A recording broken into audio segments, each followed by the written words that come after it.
এরপরে এবার স্ত্রী বলছে, স্বামী আমার, আমি আপনাকে এমন একটা কথা শোনাবো যে কথাটা উত্তরটা আপনাকে দিতে হবে। তো স্বামী বলছে, বলো তুমি আমাকে কি বলবে। এবার স্ত্রী বলছে, স্বামী আমার, আপনাকে যদি কেউ নেয়ামত কোনো আমানত রাখতে দেয় আর কোনো ব্যক্তি যদি আমানত চাইতে আসে, তাহলে কি আপনি ওই আমানতটা ওকে দিয়ে দেবেন না? স্বামী বলছেন, আবু তালহা বলছেন, অবশ্যই ওর হক যদি, ওর আমানত যদি চায় তাহলে ওকে ফিরিয়ে দিতে হবে। এবার স্ত্রী দেখেন কত ইমানদারি মহিলা, কত সুন্দর করে স্বামীকে বুঝাচ্ছেন, দিয়ে বলছেন, স্বামী আমার, আমাদেরকে একটা সন্তান আল্লাহ তাআলা দিয়েছিলেন আর ওই সন্তানটা ছিল আল্লাহর আমানত, আর ওই আমানতটা আল্লাহ উঠিয়ে নিয়েছেন, আর তার মানে তোমার সন্তানটা মারা গেছে। যেমনই বলা, নাপাক অবস্থা শরীর, স্বামী তো একটু রেগে গেছে, তুই কি শোনালি আমাকে? এই নাপাক অবস্থায় কি আমার ছেলের মরার খবর শোনালি? মানে আনাস বর্ণনা করছেন যে আমি আব্বাকে ফলো করলাম, চোখগুলোকে লাল লাল করে দিয়েছে, এমন লাগান লেগেছে যে নাপাকের অবস্থায় বলতে হলো, আগে বলা গেল না। এবার রাগ করে দিয়ে চলে গেল আল্লাহ রাসূলের কাছে, যে আল্লাহ রাসূল, আমাদের মধ্যে এই ঘটনা ঘটেছে। আল্লাহ রাসূল বললেন, কি যে শোনো।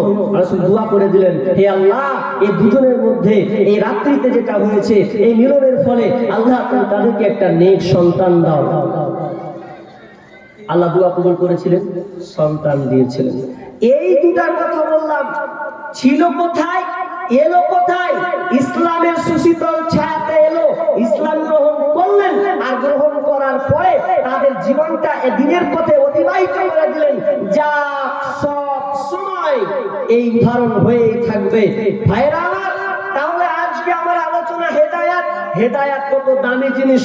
আজকে আপনাকে বলি কত দামি জিনিস। 10টা ধারা আমি আপনাদের সামনে বর্ণনা করব। নাম্বার 1, একটা দিয়ে 10টা পারবো কিনা জানি না, 10:30, তার মানে আর খুব জোর আর 1 ঘন্টা, নাকি বলবো না? 1 ঘন্টা তো শেষ হবে, দেখা যাক কয়টা আপনাকে গুনে দিতে পারি। নাম্বার 1 দিয়ে ধরেন, মনে রাখেন যারা এই 10টার মধ্যে থাকবে, ওয়া আন্না হাদা সিরাতি মুস্তাকিমা, এটা হচ্ছে হেদায়েতের রাস্তা। 10টা ধারা দেখেন, তাআলাউ আতলু মা হারামা রাব্বুকুম আলাইকুম আল্লা তুশরিকু বিহি শাইআ। আল্লাহ তাআলা নবীকে বলছেন, নবী হে, আমি আপনি আপনার উম্মতিদেরকে বলে দেন, আমার বান্দাদের জানিয়ে দাও, তাআলাউ আতলু মা হারামা, তাদের জন্য হারাম করে দেওয়া হয়েছে, আল্লাহ তুশরিকু বিহি শাইআ, তারা যেন শরীক স্থাপন না করে, আমাকে ডাকতে গিয়ে, আমার ইবাদত করতে গিয়ে তারা যেন অংশীদারি স্থাপন না করে, এক কথায় শিরিক না করে দেয়। কারণ শিরিক এত ভয়াবহ, এমন একটা কাবিরা গুনাহ, বড় পাপ। কেউ যদি শিরিক করে দেয়, শিরিকের ব্যাপারে আমি বেশি লম্বা করব না, হালকা টাচ করে চলে যাব। এই শিরিক কত খাতারনাক। আল্লাহ সুবহানাহু ওয়া তাআলা বলছেন, ইন্নাহু মাইয়ুশরিক বিল্লাহি ফাকাদ হারামাল্লাহু আলাইহিল জান্নাহ ওয়া মা'ওয়াহুন নার ওয়া মা লিয-যালিমিনা মিন আনসার। এই শিরিক কত ভয়াবহ, আল্লাহ তাআলা বলছেন, যারা শিরিক করবে তাদের জান্নাত হারাম, তাদের জন্য জান্নাত হারাম, তাদের জন্য জান্নাত হারাম, জাহান্নাম অবধারিত, ওয়া মা লিয-যালিমিনা মিন আনসার, এবং আপনার কিনা তাদের জন্য কোনো সাহায্যকারী থাকবে না। কেন? কারণ তারা শিরকের মতন বড় গুনাহ তারা করে ফেলেছে। এই গুনাহটা যদি কেউ তওবা না করে মারা যায়, তওবা করার সুযোগ আছে, যদি মারা যায় তাহলে ওই যে নিলেন কোনোদিন জান্নাতে যাবে না। দুটা উদাহরণ দিব, দুটা, বেশি নয়, দুটা উদাহরণ দিব, ভালো করে দেবেন। আচ্ছা, বিয়ে কে করেছেন? হাত তুলে নেবেন। বিয়ে কে করেছেন? স্মরণ কেন করছি রে ভাই? বাপ যে নেই স্মরণ করবে, তাহলে এই 4-5টা বিয়ে করেছে, আর এই বিয়ে করতে এত লোক হলো করে গো, আজীব ব্যাপার। স্মরণ করছে, আসলে স্মরণ করার কথা নাকি? মানে আজকালকার সকাল হয়ে গেলে গোসল করতে হবে, তাই এটা স্মরণ করছো। যে গোসল করবো তো দেখবে, আব্বা দেখবে, মা দেখবে, গোসল করবো দেখে নেবে, শরম করছে। তা হারে বোকা, শরম করছি যে গোসল করে দেখে নেবে, তো তুই কত তোরা ফেরেশতা বিছানায় ঘুমাতে বেলা শরম লাগে না? বিছানায় রাত্রে ঘুমাও তো শরম লাগে না? তোমরা ফেরেশতা ঘুমাও দুজন মিলে। কত দেখতে পাওয়া গেছে আমাদের গ্রামে, আপনাদেরকে ভালো সবাই যাই হোক, তা আমাদের গ্রামে দেখা যায় যে 4 মাসের 6 মাসের 7 মাসের হয়ে গেছে, পেটে ছেলে নিয়ে আছে, একদিনও গোসল করতে। কখন যে গোসল করাটা লজ্জার বিষয় নয়, বড় এটা আমানত। এটা কি আমানত? হাদিসে স্পষ্ট হাদিস আছে, বিষ্ণু বলছেন যে এই 5টা কাজ করবে সে ব্যক্তি জান্নাতে চলে যাবে। জান্নাত তার জন্য জান্নাতের একটি দরজা, তার জন্য জান্নাত ওপেন করা হবে, সে জান্নাতে প্রবেশ করবে। 5টার মধ্যে লাস্টে বলছে যে আমানত রক্ষা করবে। সাহাবীরা বুঝতে পারলেন না আমানত রক্ষা মানে কি, বলতেন যে নাপাকি গোসল করবে, ওটা হচ্ছে আমানত। তো লজ্জা কিসের ভাই? তো বিয়ে কে কে করেছে হাত দিতে বললাম তো হচ্ছে যে কি করবে না করবে, আরে উঠান না রে ভাই, কে কে বিয়ে করেছেন দেখি না আবার। যারা বিয়ে করবে ওরা পস্তায় না ভাই, তোমাকে লেগে নয়, তোমাকে হবে আল্লাহর সামনে। ঠিক, তাহলে বিয়ে করেছেন, এবার তাদের একটু মজা লাগবে, যারা বিয়ে করবে খালি ডাক কামড়াইন না, একটু খালি শুনেন ভালো করে। কি বিয়ে যারা করেছেন, আপনি যখন প্রথম বিয়ে করেছেন বা যখন বিয়ে করা হয়, একটা অমুক গ্রাম থেকে ধরলেন ভুলকি মাদ্রাসা আশেপাশে একটা মেয়েকে চয়েস করেছেন, নিয়ে চলে এসেছেন। নিয়ে যাওয়া আসার পর এবার দেখছেন ও গে মা গে, কি সুন্দর চেহারা গে, খাতার না আমার স্ত্রী পেয়েছি, 1 ঘন্টা স্ত্রী পেয়েছি হবে। তো এত ভালোবাসতে লেগেছে স্ত্রীকে, বলছে জান তোমাকে ছাড়া আমি থাকতে পারি না, তুমি আমার প্রিয়তমা, কি আর করবো, বিদেশ যেতে ইচ্ছা হয় না। আর স্বামী স্ত্রীরা যদি কিছু, স্বামী যদি স্ত্রীরা যে এরা যাবি না মানে কি খাওয়াবি, বাধ্য হয়ে যেতে হবে। এবার বিদেশ চলে গেছে, এবার স্ত্রীকে খুব ভালোবাসে, আপনি প্রথম এত খাওয়াই, এত লিয়ে আসে, প্রতিদিন এতদিন লিয়ে আসেন, আপনি প্রতিদিন মিষ্টি সিংড়া মুড়ি চপ সন্ধ্যা হলে খালি ঢুকছে গেল। এবার বিদেশে চলে গেছে, বিদেশে যাওয়ার পর এবার স্ত্রী ফোন করেছে, ভালো করে ওটা শুনেন, ফোন করছে, হ্যালো, আর যে স্ত্রীর কথা শুনেছে, বলো বলো আছি বলো, বলছে শুনছো, বলছে বলো, বলছে তোমাকে আমি একটা কথা বলবো। তো বলছে বলো। প্রিয়তমা, তুমি তো আমার প্রিয়তমা, তুমি আমার আদরি, তোমাকে ছাড়া তো এক মুহূর্ত আমি থাকতে পারি না। তো কি বলবে বলো? তো বলছে স্বামী আমার একটা কথা শুনে নাও, যে তুমি আমাকে একটা গলার হার বানিয়ে দিয়েছিলে না, ওই গলার হারটা হারিয়ে দিয়েছি কিংবা চুরি হয়ে গেছে। স্বামী বলছে ঠিক আছে, থাক থাক থাক, হারিয়ে গেছে হারাতে দাও, কোনো অসুবিধা না। কিছুদিন পর আবার ফোন করছে, হ্যালো, কি হলো বলো? তো বলছে শুনছো? হ্যাঁ শুনছি বলো। তো বলছে শোনো, আজকে কি খাওয়া, আজকে আমার মন খারাপ। যে কি হয়েছে প্রিয়তমা আমার জান বলো, মন খারাপ করিও না, শুনি তোমার কথা। তো বলছে শোনো, আজকে দেখলাম ঘুমার সময় সকালে উঠে দেখছি তোমার কানেরটা যেটা দিয়েছিলে কানেরটাও না। হারাচ্ছে তো কি হয়েছে, আমার মাসে 30,000-40,000 ইনকাম, তোমাকে আসবো আর ঘর খরচা করে বানিয়ে দিয়ে দেবো, ভালো কথা। তৃতীয় দিন আবার বলছে আপনার, কিছুদিন পর আবার ফোন করে বলছে স্বামী আমার শুনছো, নাকের ফুলটা হারিয়ে গেছে। স্বামী বলছে ঠিক আছে মেনে নিলাম, অসুবিধা নাই, তোমার হারিয়ে যাচ্ছে, আল্লাহ কি বিপদ এলো রে, যা হারিয়েছে এ নিয়ে মন খারাপ করার নাই। তো তুমি হারিয়েছে এ টেনশন করিও না, বাড়ি আসতে দাও, তোমাকে আমি সব কিছু বানিয়ে দেব, কারণ আমি তোমাকে খুব বড্ড ভালোবাসি। এবার ভালোবাসি বলছেন ঠিক আছে। এবার কিছুদিন পর আবার ফোন করতে লেগেছে, বলছে হ্যালো, এর গলা ভারী করে কইছে হ্যালো, কি ব্যাপারটা, যে মন কেন খারাপ না? এই তো মিষ্টি সুর শুনতে পাই না, তো কি হয়েছে বল? যে মিষ্টি সুর শুনবে কি করে, আমার তো একটা অঘটন কাজ আমি করে দিয়েছি। বলছে কি কাজ? বলতে লজ্জা লাগছে, ভেট খেপি বলতে লজ্জা আছে, আমাকে বলবি। বলছে কি বলবো অঘটন, শুনে নাও। আজকে আমার কিনা সমস্তপুর গ্রামে আপনার কিনা জালসা ছিল, আর এই জালসার দিনে তোমার বন্ধু, আপনার পাশের গ্রামে তোমার বন্ধুটা আমাদের বাড়ি এসেছিল, আর আসার সময় মানে জালসা শুনেছে কি না শুনেছে কে জানি, রাত হয়েছে দিয়ে বলছে আমি তোমার বন্ধুটাকে আমার বিছানায় শুইয়ে দিলাম, সে থাকতে চাইলো, আমি তাকে থাকতে দিলাম। শুধু তাই নয়, দুজনে এক বিছানায় শুয়েছিলাম, রাত পার করেছি, সকাল হয়েছে। আচ্ছা বলেন, স্বামী এবার মানবে তো?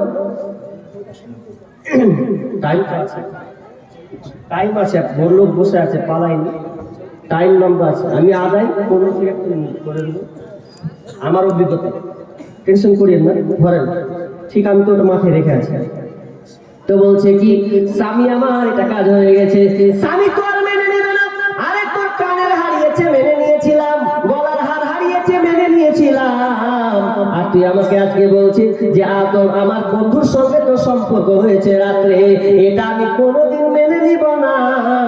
অনেক তোরা মিষ্টি মিষ্টি কথা শুনলাম, অনেক তুই হারিয়েছিস, আমার সবচেয়ে বড় অধিকার, আমার হকটা তুই অন্য জায়গায় ব্যবহার করেছিস, অতএব আমি আর তোকে স্ত্রী হিসাবে গ্রহণ করলাম না, যা তুই বাড়ি থেকে বেরিয়ে যা। তাহলে আপনি আর ওকে বলবেন না আদরে, আর বলবেন না প্রিয়তমা। ঠিক তেমনি ভাবে আমার আল্লাহ বলছেন আমি তোকে সৃষ্টি করলাম, এত সুন্দর হাত পা দিলাম, এত সুন্দর করে মানুষ রূপে বানালাম রে, এরপরে তুই আমাকে বাদ দিয়ে পৃথিবীর দ্বারস্থ হয়েছিস, পৃথিবীর কাজে সবার কাছে চেয়েছিস। না না, এটা কখনো করা যাবে না।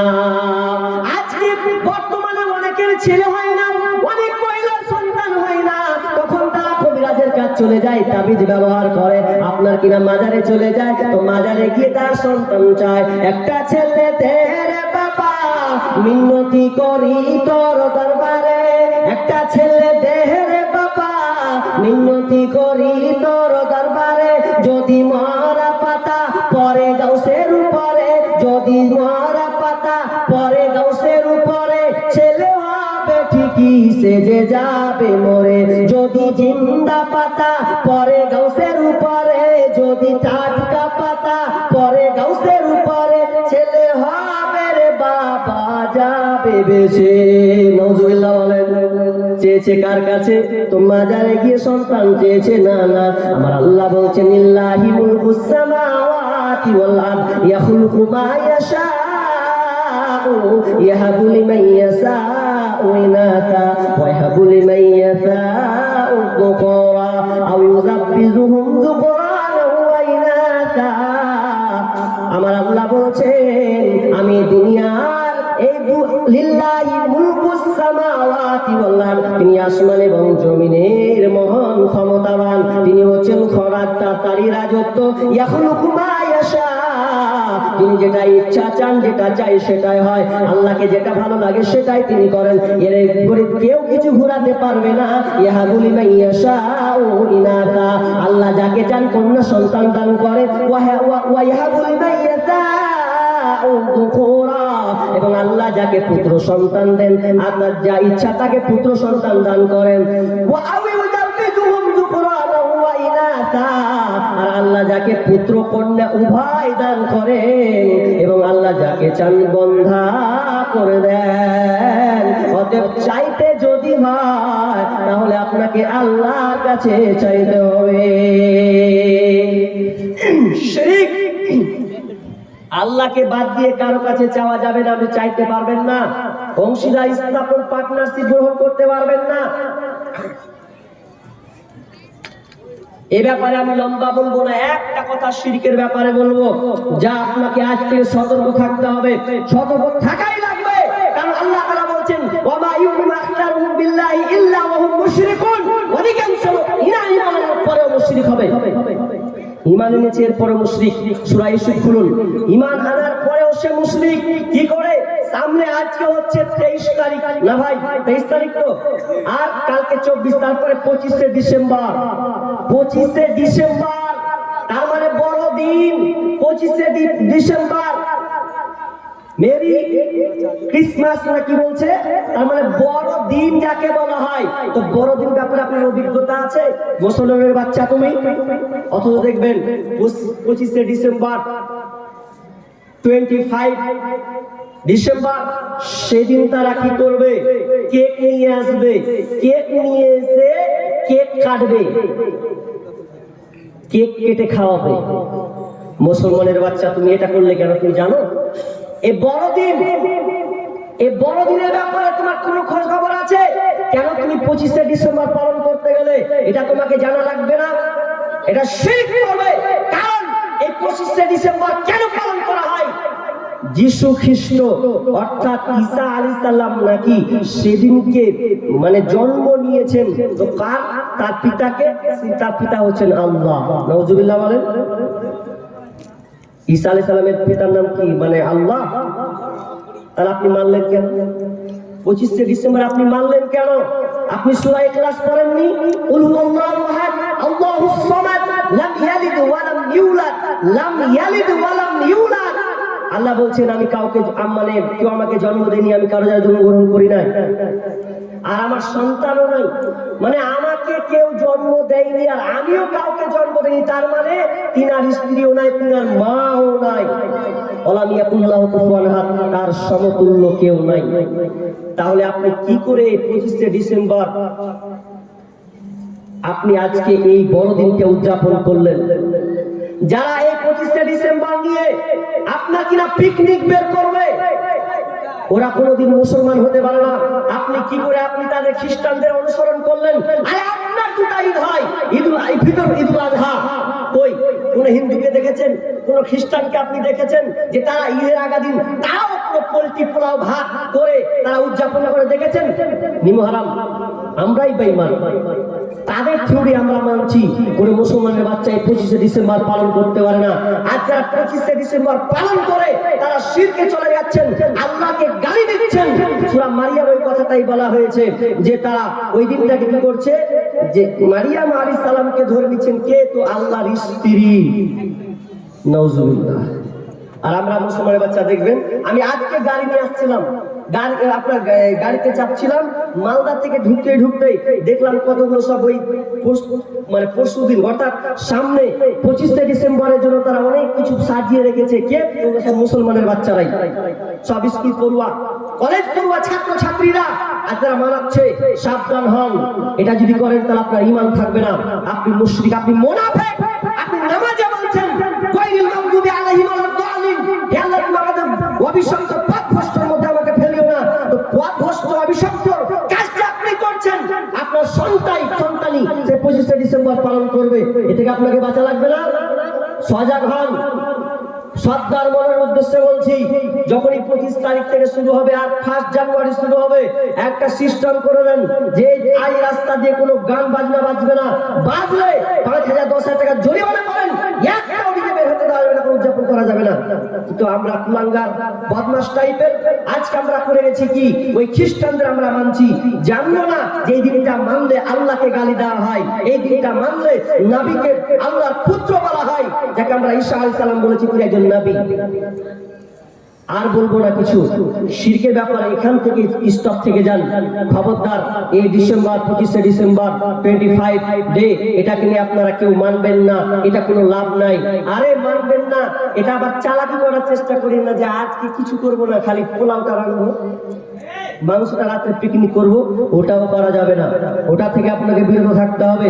কোনো জিনিস করা যাবে না, কোনো ওই দিনে কোনো লালন পালন করা যাবে না। স্টপ, সাধারণ থাকবেন মুসলিম হিসাবে, নইলে আপনি মুশরিক হবেন, নইলে আপনি শিরক করে বসবেন। আল্লাহ তাআলা যেন আমাদেরকে এই নোংরামি দিন থেকে যেন আমাদেরকে হেফাজত করে, বলুন আমিন। এবার চলে নাম্বার 2, ওয়াবিল ওয়ালিদাইনি ইহসানা।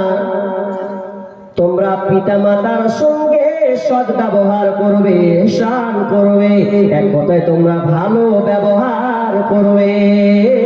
কিন্তু বর্তমানে দেখা যায় পিতা মাতার সঙ্গে মিডিয়াতে ঘন ঘন দেখা যাচ্ছে মা বাপকে ঘর থেকে বের করে দিচ্ছে, মেয়েরা আবার জমি লিখে নিচ্ছে। কত আপনার 3 দিনকার ঘটনা, 3 দিন নয় 4 দিনকার ঘটনা হবে, যে ঘটনায় দেখতে গেলাম চোখের পানি আসলো। কি করে একজন মা, একজন সন্তান, 4টা বেটা, 3 বেটা জায়গা পাই না, একটা মেরে ধরে পেয়েছে। বুড়ো বাপকে আপনার কিনা ডান বাম পাটা ভেঙে দিয়েছে। বুড়ো বাম মানে পাটা আপনার ব্যান্ডেজ করা আছে। শুধু তাই নয়, ওই বাপ মাকে 2 বছর পর্যন্ত বাড়ি থেকে বের করে দিয়েছে। তো কার পাল্লায় পড়ে? স্ত্রীর পাল্লায় পড়ে। আশ্চর্য হয়ে যাবেন, তার মা মারা গিয়েছে, লাশটা ঘরের বাইরে পড়ে আছে। ছেলেও আছে না, বউ আছে না, কেউ আছে না, ঘরে তারা মেরে দিয়ে ভেতরে ঢুকে আছে। আহারে তারা কত নোংরা, তারা এই কাজটা করেছে যে মা লাশ পড়ে আছে, যেই মা কষ্টের উপরে কষ্ট করে লালন পালন করেছে। ডাক্তারেরা বলছেন একজন মা যখন সন্তান প্রসব করে তখন ওই মায়ের ব্যথাটা এত গতিতে হয় যে আপনার কিনা মানুষের স্বাভাবিক ব্যথা থাকে 45 ইউনিট, কিন্তু যখন মা সন্তান প্রসব করে, পৃথিবীতে যখন সন্তান ডেলিভারি দেয় তখন ওই মায়ের ব্যথা হয় 57 থেকে 58 ইউনিট ব্যথা অনুভব করতে হয়। এই জন্য দেখবেন অনেক সময় মা সন্তান প্রসব দিতে গিয়ে দুনিয়া ছেড়ে চলে যায়, দুনিয়া ছেড়ে চলে গেছে, অনেক পাওয়া যায় না। এক জায়গায় দেখলাম একজন ডাক্তার মাকে জিজ্ঞাসা করছে, মা বলো তো তুমি আজকে কি চাও? তুমি বাঁচতে চাও না তোমার সন্তানকে বাঁচাতে চাও? মা বলছে, ডাক্তার আমি তো অনেক বয়স হয়েছে, আমার বয়স 25 হয়ে গেছে, 22 হয়ে গেছে, তো আমি অনেক পৃথিবীর আলো দেখতে পেলাম, মা দেখলাম, বাবা দেখলাম, কিন্তু আমার এই সন্তানটা তো আসবে, এ তো কিছুই দেখে না। আমি চাই না আমি চলে যাই, ওই ভালো হবে, কিন্তু আমার সন্তানটাকে বাঁচাতে হবে। এটা কে বলছে? তো মা বলছে আমি মরে যাই, যদি আমাকে মরতে হয় মরতে হলে কোনো আপত্তি নাই, কিন্তু আমার সন্তানটাকে বাঁচাতে হবে। আর এরকম করে নিমহারা আজকে সন্তান আমরা কি করছি?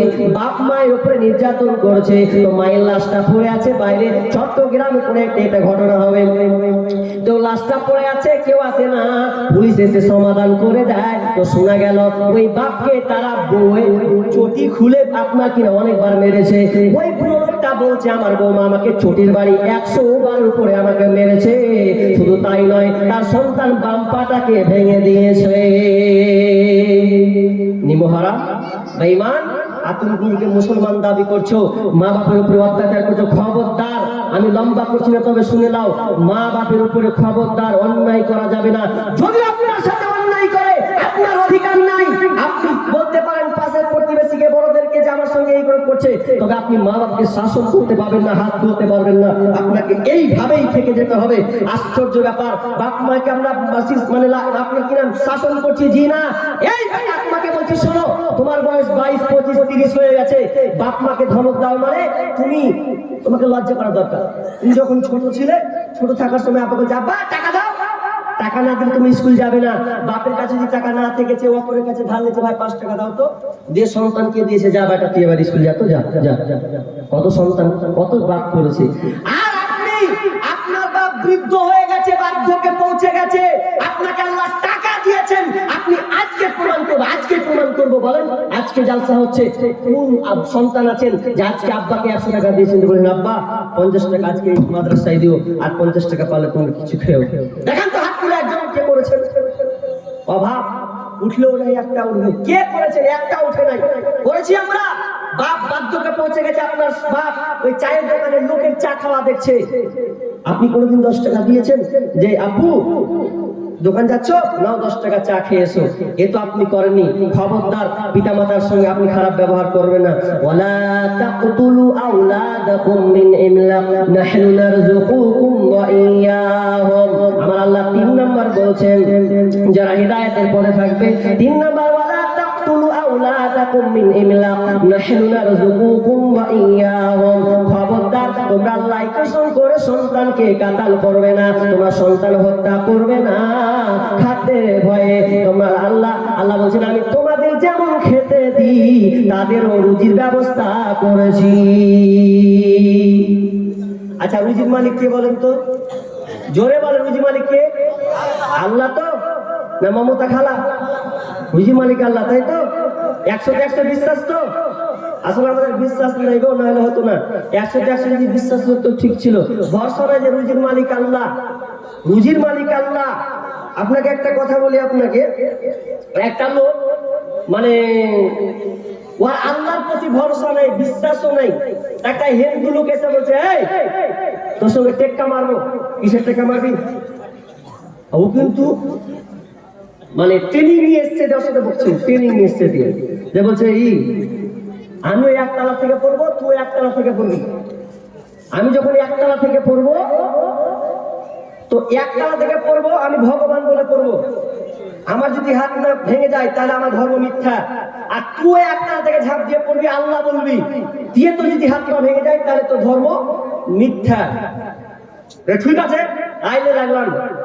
তো ও যে বলেছে হিন্দু লোকটা যে একতলা থেকে পড়লে হাত পা ভাঙলে মিথ্যা, ও কিন্তু আগে ট্রেনিং নিয়েছে, মানে শিখে এসে 1 মাস 3 মাস ধরে, 3 মাস ধরে ও শিখে এসে তো ওকে বলছে যে তুই নাই, তোর ধর্ম সত্য না আমার ধর্ম সত্য। তো হিন্দু মুসলিম বলছে দেখাবো আয়। মুসলমান তো তুই চালাক হয়, তো বলছে এক কাজ কর, আমি পড়বো না, তুই আগে পড়, আগে তুই পড় তারপর দেখবো। ঠিক আছে আমি পড়ছি, এই তখন একতলা উঠে যেতে বলছে, তুই ডাক করছি, বলছে এ ভগবান, আর যেমন ভগবান করেছে ভাটাম করে পড়েছে, ওর হাত পা কিছু ভাঙলো না। ই তো দেখো জিততেরি কি হলো এটা। এবার তার মন খারাপ হয়ে গেছে যে হাত পা ভাঙলো না, এটা আমার পালা। তো মনে মনে কইছে কি যে হোক আল্লাহ জানে, মানে আল্লাহর উপর ভরসা নেই। তো বলছে এই করবো, যা হবে হোক, আল্লাহ হবে ভগবান হবে, দুটার মধ্যে একটা হবে। দিবু আপনার ওপরে উঠে গেছে, ওপরে উঠে দিয়া দুটাই করছে, বলছে হে আল্লাহ হে ভগবান, আর যেমনি করে পাটাম করে হাত পা ভেঙে গেছে। কি হলো, ভগবান কোহেও কাজ হলো না, আল্লাহ কোহেও কাজ হলো না। তার মানে ওর কি অভাব ছিল ভাই, আর দুটা জিনিস অভাব ছিল না। এই হিন্দু লোকটা ট্রেনিং নিয়ে এসেছিল, তো পড়লে ভাঙবে না, আর ওকে এমনি দেখছে। আর এক ট্রেনিংও নেই, আর এর মধ্যে কি নাই, ইমানি চেতনা নেই, ওর আল্লাহর উপরে কি নাই, বিশ্বাস নেই, দুটোই নেই। তো সেই রকম আমরা রুজির মালিক আল্লাহ, আমাদের 100% বিশ্বাস আছে তো, তাহলে আল্লাহ রুজির মালিক। কিন্তু এরপরে আমরা যে বলছি যে দুটা বেশি নিব না, বলি না আমরা, কেন নিবেন না প্রশ্ন করা হয় না কেন, কে নিবে কে খিলাবে, কত ঝামেলায় করতে যাবো, খিলাতে পারবো কি না পারবো। তার মানে ও নিজেকে দাবি করছে যে আমি রুজির মালিক, আমি খাটবো খিলাবো তিনি খেতে পাবে, এই ধারণা নিয়ে আসিয়েন না। অথচ এবিসি নিউজ বলছে প্রত্যেক বছরে 5 লক্ষ শিশুকে হত্যা করা হয়, প্রত্যেক বছরে 5 লক্ষ শিশুকে হত্যা করা হয়, বিয়ের আগে হোক অথবা বিয়ের পরে হোক, বিয়ের আগে হোক অথবা বিয়ের পরে হোক, সন্তানকে লাইটেশন করা হচ্ছে, ইঞ্জেকশন মারা হচ্ছে। অথচ রুজির মালিক আল্লাহ, রুজি মালিক কোন নরেন্দ্র মোদী নয়। আর সরকার বলছে দুটার বেশি নেওয়া যাবে না, এরকম আপনারা খবর শুনছেন। কিন্তু হিন্দুরা, হিন্দু পণ্ডিতরা গোপনে গোপনে মিটিং করছে যে বেশি বেশি করে সন্তান পান, যদি মুসলমানদেরকে হারাতে হয় তাহলে বেশি বেশি করে সন্তান নিতে হবে। আর লোপর ওরা বলছে যে দুটার বেশি নেওয়া যাবে না, দুটার বেশি নেওয়া যাবে না। তো আমি চ্যালেঞ্জ করলাম আজকে মোদী সরকারকে, চ্যালেঞ্জ করলাম আজকে বক্তব্যে চ্যালেঞ্জ করলাম, যদি বলা হয় যে দুটার বেশি সন্তান নেওয়া যাবে না, তাহলে আমি বলবো নরেন্দ্র মোদীকে আগে এখান থেকে হটাতে হবে, অন্যকে প্রধানমন্ত্রী করতে হবে। কেন? নরেন্দ্র মোদী কয় নম্বর সন্তান জানেন? কয় নম্বর? নরেন্দ্র মোদী 5 নম্বর সন্তান। ভালো করে তদন্ত করবেন, ও যদি 5 নম্বর সন্তান হয় আর যদি বলে দুটার বেশি নেওয়া যাবে না, হটা আগে আমাকে দুটার বেশি, ও তো 5 নম্বরে আছে, তাহলে অন্যকে প্রধানমন্ত্রী করুক, তাহলে তারপরে কথাটা শোনা যাবে। মানে নিজের বেলা খুব সুবিগড়ি না, দুটার বেশি নেওয়া যাবে না, জি না। আল্লাহ রুজি রেখেছেন, দো চিজ আদমি রাখা সাথ জোর জোর, একে আবো দানা দেগা খাকে গোর, দো চিজ আদমি রাখা সাথ জোর জোর, একে আবো দানা দেগা খাকে গোর। দুটা জিনিস আছে আপনি ভুললেও তারা ভুলবে না। 1 নম্বর হচ্ছে আপনার মত, আপনার মৃত্যু যে সময় লেখা হয়েছে ওটাকে নিয়ে আপনাকে ভাবতে হবে না যে কখন আমার মত হবে, ঠিক টাইম হলে আপনাকে মত গ্রাস করে নেবে। আর দ্বিতীয় হচ্ছে খাবার, আপনি কতটুকু খাবেন এটাও আল্লাহ লিখে রেখেছেন, আপনি একটা দানাও আপনি ফেলে যাবেন না, আর আপনি বেশিও খেতে পারবেন না। কত রুজি মালিক আল্লাহ, এটা আপনাকে বিশ্বাস করতে হবে। কেউ বেশি খেতে পারবে না, আপনাকে যতটুকু লিখেছে, যত মুকেশ আম্বানির বেটা হোক আর মুকেশ আম্বানি হোক খাবে না। মুকেশ আম্বানি কি খায়? সোনার পোল্ট্রি খায়। কি গো, সোনার পোল্ট্রি খায় নাকি? দেখেন খোঁজ দিয়ে, যত তো পায়খানা ঘরটা আছে সোনা দিয়ে তৈরি করা, যে পায়খানা করে সোনা দিয়ে তৈরি করা আছে, ওই পায়খানার ঘরটা দামি দামি সোনার চেয়ার দিয়ে খায়। দেখেন যা, অত সোনার পোল্ট্রি খায় না, আমাদের মতনই খায়, বরঞ্চ আমরা বুক খুলিয়ে বলতে পারো, সবই চালিয়ে দেবো, কোনো ব্যাপার নাই। কিন্তু মুকেশ আম্বানিকে খোঁজ নিয়ে দেখেন না, কল্যা ভাজি গেছে, কল্যা ভাজি, সুগার ফ্রি মাল খাই। ভালো করে খুঁজলেন না। রুজি যদি মুকেশ আম্বানির কাছে থাকতো তাহলে যে ইচ্ছা সেই করতে পারতো, কিন্তু না, রুজির মালিক হচ্ছেন আল্লাহ।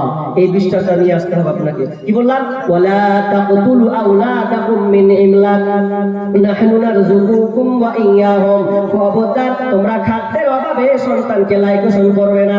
অথচ দেখা যায় বর্তমানে অনেক মা বিয়ের আগে সন্তানকে হত্যা করে দেয়। কেন? সে একটা প্রেমের পাল্লায় পড়ে, প্রেমিকের পাল্লায় পড়ে পেটে বাচ্চা করে দিয়েছে, ডেলিভারি হয়ে গেছে। 10 মিনিটের আবেগ মাগো, 5 মিনিটের মন, কে তুমি মা দেখতে দিলা না এই পৃথিবীর মন। জোর করে আসিনি তোর শরীরে আমি, পৃথিবীতে নাকি সন্তান হয় মায়ের কাছে দামি। তবে কেন সুখের ভুলে আমায় পেটে নিলা, সুখের শেষে কেটে ছিঁড়ে আমায় ফেলে দিলা। একদিন তুমি আমার কাছে আসবে ঠিকই মাগো, কি বলবে আল্লাহর কাছে জমা করে রাখো। আমি তো বেঁচে গেছি, বেঁচে গেল মান, নইলে লোকে বলতো মরে অবৈধ সন্তান। একটু অবৈধ সুখ পেতে মা আমায় পেটে নিলে, কলঙ্কের ভয়ে তুমি আমায় ছুঁড়ে ফেলে দিলে। তোমার মাও করতো যদি তোমার সাথে এমন, বসতে মাগো সেদিন তুমি মৃত্যুর যন্ত্রণা কেমন। অতএব মা বোনেরা বিয়ের আগে লাইকেশন করে দেয় কেন?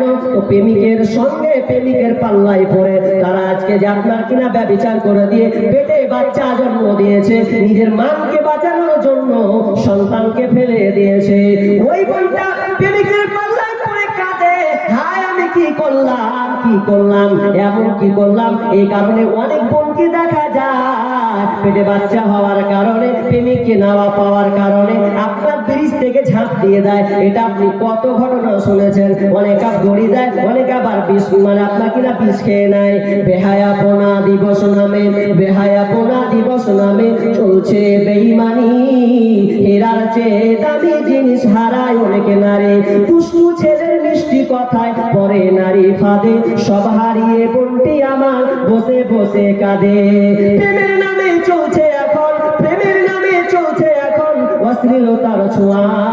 কতক মনে নারী সম্মান, পান্তা ভাতার মোয়া। নারী তুমি সম্মানিতা, নারী তুমি সম্মানিতা, সব ঘরেরই আলো। লাগলে ছোঁয়া পঙ্কিলতা, জীবন হবে কালো।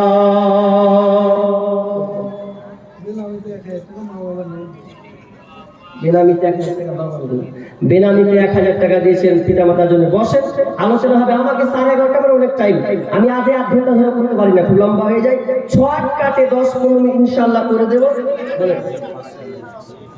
একজন দিয়েছেন 500 টাকা, একজন দিয়েছেন 100 টাকা। আল্লাহুম্মা সাল্লি আলাইহি, আল্লাহুম্মা বারিক আলাইহি। দেখেন আমরা তো জামাতে মাদ্রাসায় জলসা, 400 টাকা জাহান্নামে, আর 100 টাকা নেই মেয়েদের তরফ থেকে, মেয়েদের তরফ থেকে এসেছে। ও মেয়েদের তরফ থেকে 400 টাকা দিয়েছেন বোন। আল্লাহুম্মা সাল্লি আল্লাহুম্মা বারিক আলাইহি। একজন বাপ দিয়েছেন 50 টাকা নগদ, 500 টাকা বাকি। আবু সুফিয়ান না, মাশাআল্লাহ, নামটা লেখেন তো।